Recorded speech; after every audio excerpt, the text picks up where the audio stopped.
오늘 말씀은 사도행전 1장 1절에서 8절 말씀 가지고 여러분과 함께 나누겠습니다. 데오빌로여, 내가 먼저 쓴 글에는 무릇 예수의 행하시며 가르치시기를 시작하심부터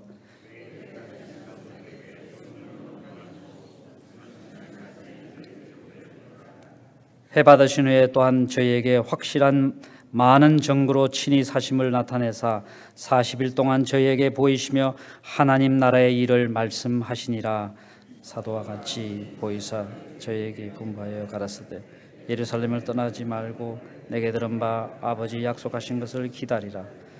요한은 물로 세례를 베풀었으나 너희는 몇 날이 못되어 성령으로 세례를 받으리라 하셨느니라. 저희가 모였을 때 예수께 묻자와 가로되 주께서 이스라엘 나라를 회복하심이 이때이니까 하니 가라사대 때와 기한은 아버지께서 자기의 권한에 두셨으니 너희의 알 바 아니요 오직 성령이 너희에게 임하시면 너희가 권능을 받고 예루살렘과 온 유대와 사마리아와 땅끝까지 이르러 내 증인이 되라 하시니라. 아멘.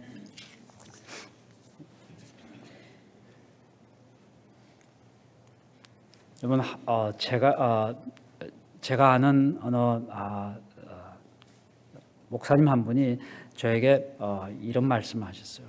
제가 한 번은 강대상에 서서 말씀을 선포하시는데 너무 몸이 피곤해서 말씀을 전했는지 무엇을 했는지 몰라서 이제 강대상에 내려와서 이제 마음이 좀 불편한 마음으로 그런 마음을 가지고 내가 좀 더 기도하고 좀 더 했으면 하나님께서 좀 더 이렇게 은혜를 끼치지 않으셨을까, 이렇게 이제 마음에 좀 자기 자신을 위로하면서 이제 어떤 면에서도 이제 성도들 보기에 미안하고 그런 가운데 아침에 일찍 텍스트 메시지가 왔어요.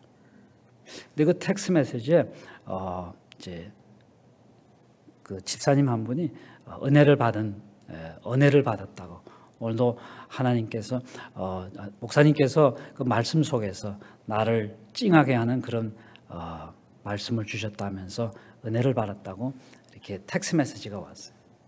그래서 이제 목사님이 그걸 받고 이제 텍스트 메시지를 이제 보냈습니다. 그러면서 거기다가 자기가 뭐라고 썼냐 하면 이렇게 텍스트 메시지를 띄웠대요. 그것이 집사님 저가 한 것은 아무것도 없습니다.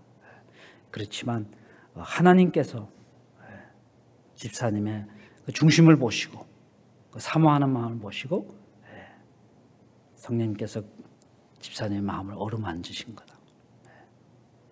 그래서 그 어루만짐 가운데 참 은혜를 받은 거라고. 그러면서 이제 텍스트 메시지를 보냈어요. 이제 목사님 그 말씀 가운데 제가 이제 깨달은 건 하나님은 신실하신 하나님이다. 부족한 종을 통해서 말씀을 선포했지만 본인이 생각할 때는 참 너무나 참 부족한 가운데 말씀을 전했지만 그 마음을 하나님께서 아시고 어루만져 주신 집사님을 통해서 용기를 주시고, 그리고 또 그 집사님께서 또 사모하는 마음으로 또 하나님께 나와서 말씀을 받으려고 할 때 성령님이 그 마음을 어루만지죠. 여러분, 오늘 말씀 성령에 대해서 여러분 새벽 예배 나온 여러분 성도 여러분, 하나님 말씀을 사모하는 마음으로 이 자리에 나오신 그 집사님을 어루만지신 그 성령님께서 오늘 여러분의 마음을 어루만질 때 여러분이 그 말씀 가운데, 하나님의 말씀 가운데 큰 은혜를 받는 그런 귀한 시간이 되기를 바랍니다. 이 누가복음은 누가 쓰나요? 누가복음은 누가가 썼고 이 사도행전도 누가가 썼습니다. 근데 오늘 여기 본문 1절 2절 말씀에 누가복음에는 예수 그리스도의 행하시며 가르치시기를 시작하신부터 성천하신 날까지 그의 행적을 기록하셨다고 하십니다. 그리고 예수님 성천 바로 전 예수님 마지막 그 부탁의 말씀을 기록하면서 사도행전을 시작하고 있습니다. 사도행전은 약속하신 성령의 인도하심으로 복음이 널리 전파되어 교회를 세운 사도들의 사역을 기록한 책입니다. 여러분, 예수님의 성취는 누가의 첫 번째 책 누가복음을 종결짓고 그의 두 번째 책인 사도행전을 시작하는 기점이 되었을 뿐만 아니라 또한 그것은 예수님의 지상 사역을 종결짓고 예수님의 천상 사역을 계시하고 있습니다. 예수님은 하나님 우편에서 세상 끝날까지 너희와 항상 함께 하시겠다는 자신의 그 약속대로 성천하신 후 그의 성령을 통해 역사하고 계신다는 것입니다. 여러분, 이 자리에 앉은 여러분들이나 말씀을 선포하는 저나 성령이 없이는 우리가 말씀을 선포할 수 없을 뿐만 아니라 여러분, 이거 말씀을 듣는 가운데 여러분의 마음을 감동시키고 그 말씀 가운데 나를 향하신 하나님의 말씀이 무엇인지 깨닫게 하시는 분은 바로 성령님입니다. 여러분, 그 마음속에 마음의 문을 활짝 열고 하나님의 그 말씀을 사모하는 마음으로 이 자리에 앉으셨습니다. 그 말씀을 그냥 그 스폰지가 물을 확 흡수하듯이 여러분 그런 주님의 그 말씀을 흡수하시길 바랍니다. 3절에는 예수님의 부활은 대단히 중요한 문제이기 때문에 예수님은 그의 제자들에게 육신의 부활의 증거를 확실히 보여주기 위해서 부활하신 후 40일 동안 10여 차례 제자들에게서 잠시 와서 자기를 드러내시고 또 하나님 나라의 일에 대해 말씀하셨다고 합니다. 이처럼 사도행전은 그리스도의 부활하신 사실부터 증거하고 있습니다. 그의 살아나심에 대한 확실한 증거를 나타내시고 그 부활을 본 사람 모든 부활을 직접 눈으로 본 그 모든 사람을 주님의 그 부활의 증인으로 삼으신 것입니다. 오늘 본문 4절에서 8절 사이에 예수님이 감람산에서 성천하시기 전에 제자들에게 마지막 부탁을 드리는 장면입니다. 바로 이 부탁이 이 자리에 앉으신 여러분과 저에게 부탁하는 말씀인 것입니다. 무엇을 부탁하세요? 세 가지를 주님께서 부탁하셨습니다. 첫째, 예루살렘을 떠나지 말라 하셨습니다. 4절에. 누가복음 24장 49절에 볼지어다 내가 아버지께서 약속하신 것을 너에게 보내리니 너희는 위로부터 능력을 입혀질 때까지 이 성에서 머물러라 하셨습니다. 그리고 부활하신 후 오늘 본문 4절에서 똑같은 내용으로 명령하십니다. 사도와 함께 모이사 그들에게 분바하여 이르시되 예루살렘은 떠나지 말고 내게서 들은 바 아버지께서 약속하신 것을 기다리라고 하셨습니다. 하나님께서 왜 예루살렘을 떠나지 말라고 하셨을까요? 여기 하나님 아버지께서 약속하신 것을 예루살렘에서 받으라 하셨기 때문입니다. 다른 곳에서 받으라 하셨지 않았습니다. 예루살렘에서. 그 약속은 예루살렘에서만 받을 수 있기 때문입니다. 여러분, 우리가 하나님의 축복을 받을 장소에 있지 않고 엉뚱한 곳에서 마냥 축복을 기다린다면 여러분과 저는 전혀 그 축복을 받을 수 없습니다. 그 당시 예루살렘은 그리스도인들에겐 가장 위험한 곳이었습니다. 초대교회 당시에는 대박해 시대였습니다. 잡히면 그냥 처형당합니다. 핍박이 심했습니다. 그런 상황에서 머물라, 떠나지 말라, 기다리라는 명령을 지키는 것은 매우 힘든 일이었습니다. 그런 상황에서 떠나지 않고 기다린다는 것은 목숨을 걸 정도로 위험한 일이었습니다. 그러나 그들은 14절에 보면 믿고 기도에 힘쓰면서 기다렸다고 합니다. 우리도 믿고 인내하며 삶의 장소에서 기도하며 여러분 기다리셔야 합니다. 하나님이 그 주신 약속을 기다리셔야 합니다. 엉뚱한 곳에서 우리가 기다린다면 결국 우리에게 약속하신 또 우리가 기도드린 그 기도에 대한 응답을 받을 수가 없습니다. 두 번째, 뭐라고 부탁하셨습니까? 성령으로 세례를 받으라 하셨습니다. 제자들이 복음의 일꾼으로 그리스도를 증거하려면 그들은 성령을 받아야 했습니다. 그 성령을 받기까지 예루살렘을 떠나지 말고 기다리라고 하셨습니다. 세례는 대단히 중요한 의미를 갖고 있습니다. 우리는 세례라 할 때 물세례를 생각하지만 물세례는 성령 세례의 상징에 불과합니다.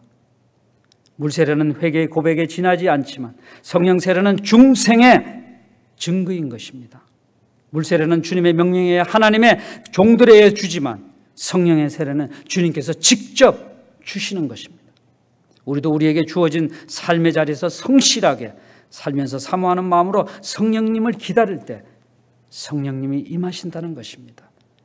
그래서 우리도 성령 세례를 받으셔야 합니다. 이 성령님 임하시면 저와 여러분은 주님을 위해서 목숨을 걸고 하루하루의 삶 속에서 하나님의 주신 그 사명을 우리가 감당할 수 있기 때문입니다. 우리가 성령의 도움이 없이는 우리가 이 세상에서 그리스도인의 그 사명을 감당할 수 없다는 것입니다. 세 번째, 뭐라고 부탁하셨습니까? 내 증인이 되리라고 하셨습니다. 주님의 제자들이 역시 성령의 체험을 통하여 진정한 하나님의 사람으로 거듭나고서야 온전히 예수님의 그 증인으로 사역을 감당할 수 있었습니다. 성령이 임하면 권능을 받고 여미는 하나님의 능력을 힘입다는 것입니다. 우리가 하나님의 그 초자연적인 능력의 힘을 입지 않고는 우리가 하나님의 사역을 감당할 수 없습니다. 우리도 성령 세례를 받아 하나님의 능력을 힘입어 그리스도와 그의 복음을 증거하는 증인의 삶을 사셔야 합니다. 그것이 우리의 삶의 목적입니다. 바울도 주님의 음성을 들은 즉시 주여 무엇을 하리까 이렇게 물으셨습니다. 그때 주님께서 아나니아라 하는 경건한 사람을 통해서 바울에게 주의 말씀을 증거하는 증인의 삶을 살으라고 말씀하셨습니다. 예루살렘과 온 유대와 사마리아와 땅끝까지 이르러 내 증인이 되리라 하신 것과 같이 우리의 삶에서 가장 가치 있는 일이 무엇입니까?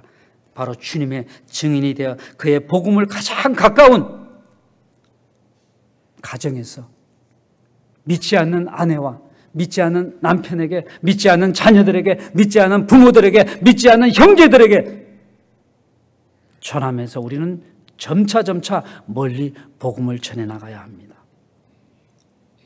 이것이 3절에 나타난 바로 하나님의 나라의 일에 대한 것입니다.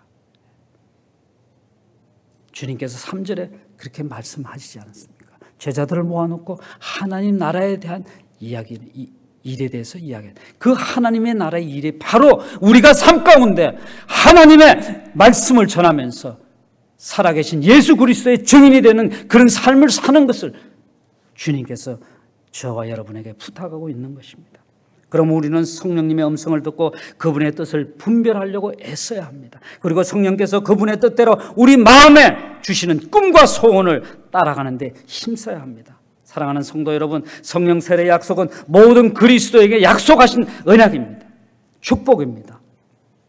우리는 모두 성령 세례를 받으셔야 합니다. 받았다면 당연히 성령 세례를 받은 성도답게 성령의 열매를 맺으며 사시는 여러분 모두가 되시길 예수 그리스도 이름으로 축복합니다. 여러분, 오늘 이 시간도 이 말씀을 붙들고 성령이 함께 하시지 않으면 우리는 실패하고 만다. 성령의 도움이 없이는 하나님의 그 능력의 힘을 입지 않고는 우리 이 세상에서 승리할 수 없고 하나님의 복음을 전할 수도 없고 증인의 삶을 살 수 없다는 걸 여러분 명심하면서 주신 이 말씀을 마음속에 깊이 새기면서 세상에 나가 빛과 소금의 직분을 여러분 감당하는 여러분 모든 되시기를 축복합니다. 여러분 함께 오늘 기도하시겠습니다. 말씀을 붙들고 여러분 하나님이 주신 그 말씀을 마음속에 붙잡고 기도하시길 바랍니다. 여러분 자신뿐만 아니라 오늘도 우리 담임 목사님 건강이 속히 회복되기를 뿐만 아니라 또 여러분 자녀들, 또 여러분 주변에 있는 그 형제 자매들, 그리고 여러분 부모님들, 믿지 않는 여러분 부모님들, 믿는 부모님들하고 그들 위해서 여러분들 기도하셔서 온 가정이 주님의 말씀 안에서 하나가 되어서 하나님의 영광을 위해서 존재할 수 있는 삶을 살아가는 우리가 다 되도록 함께 기도하시기 바랍니다. 기도합시다.